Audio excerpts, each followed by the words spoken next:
Here's one thing that I have realized about fat loss over 40. It's not just about calories and cardio like it was in our 20s and 30s. Hi, I'm Sandy Sinden, if we haven't already met, and in this video, I'm going to share a bit about my journey. At the time of this recording, I have been 3 months on a GLP-1 and I'm 21 pounds down and 21 inches.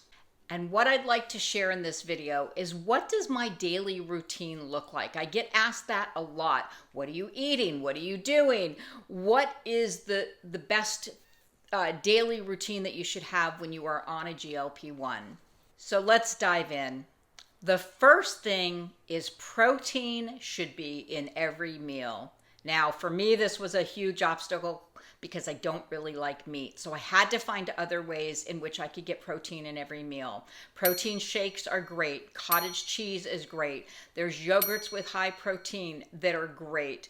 Bone broth is great. So these are just a handful of things that you can use to try to get your protein into each meal. You should have 30 grams of protein per meal with a minimum of 70 to 90 grams a day. That's because when we are over 40, we start losing our muscle.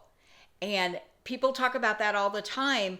And if we're not putting back protein and doing strength training, then we're not rebuilding the muscle. And the muscle is what helps burn the fat. Simple meals. I don't tend to eat a lot of things with sauces and dips and that. I did before, but now my body actually craves more simple things like salads or stir fries, or maybe, just a piece of chicken with some veggies. I tend to eat much more simplistic and I feel better. And when your body starts feeling better, I don't have any more problems with acid reflux. I'm not having blood sugar issues. Like, my body feels better, and I know that these simple meals that I'm doing are working. GLP-1 is going to change your appetite. It's going to make you not as hungry because it is an appetite suppressant. Now, that is really helpful so that you're not thinking about food all the time. But on the flip side, you do have to make sure you're eating enough food to sustain your body, because it's easy when you're not hungry, you're not thinking about it, to just skip it. But GLP-1s do not like when you skip meals. If you're considering a GLP-1 and you're over 40, I've created a resource guide that will answer all your questions and just give you the inside information to make a right decision for you. So if you just put in the comments GLP-1, we'll get that right over to you. Next is your workout. You absolutely need to be working out. I was raised thinking you had to do cardio, like literally run yourself to death in order to get your heart rate as high as you could. Remember the days of aerobic, and you had to get the heart rate between a certain zone and it had to stay there for a certain amount of time. That was my mentality when it came to working out. I thought the more you did and the more calories you burned, the better it is. But over 40, it is more important to do your strength training. So you want to be doing strength training 3 days a week, and then you want to make sure that you're moving. Do something you enjoy. For me, it's tennis. I play tennis 4 to 5 times a week, sometimes 7 days a week. Well, no, I always do take one day.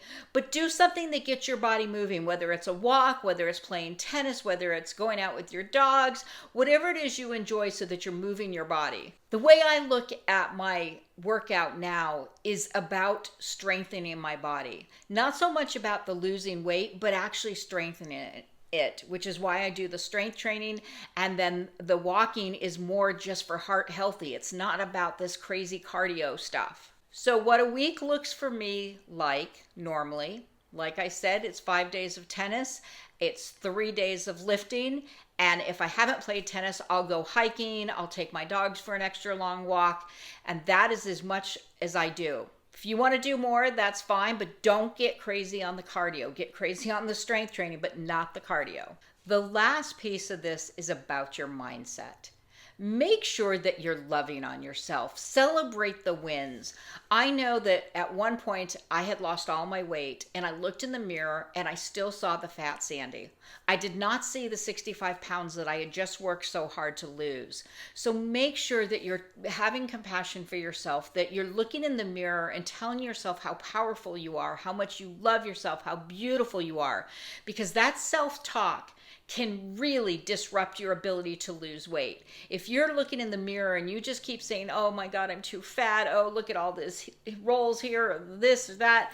That's what your brain is going to think, and that's what it's going to give you. So be very careful what kind of thoughts you're having, and that you're empowering yourself with positive, loving affirmations of who you are. You also want to make sure that you are really being careful of the stress that you're letting into your life. Stress can wreak havoc on your body. It actually sent me to the hospital. I had a complete breakdown, and I thought that will never happen to me again, because I will never allow that kind of stress into my life. So again, just make sure that you're taking care of yourself and you're not allowing life to take you out. Losing weight over 40 definitely looks different, but you can do it. And your GLP-1 is just going to be that tool to help you get there. Thanks so much for joining me on this video. And you might want to take a look for the next video in this series, meals that support energy and strength.